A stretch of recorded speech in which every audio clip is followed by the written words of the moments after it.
Now fill the resin, unscrew the constructed head, pulling out the riser tube. Be sure to connect plastic cap with riser tube. It is important, and put it in the tank. Fill the resin. Filling is finished, then remove the cap. Insert the center tube fully into the constructed head and install it. Now install connectors and handle. Please make sure the connectors are tightened.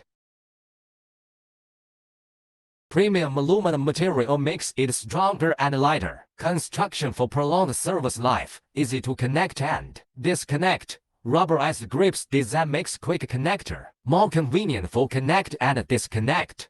The water pipe can be connected to the faucet if you need a filter. One end of the water pipe is connected to the brass connector. The other end is connected to the splitter.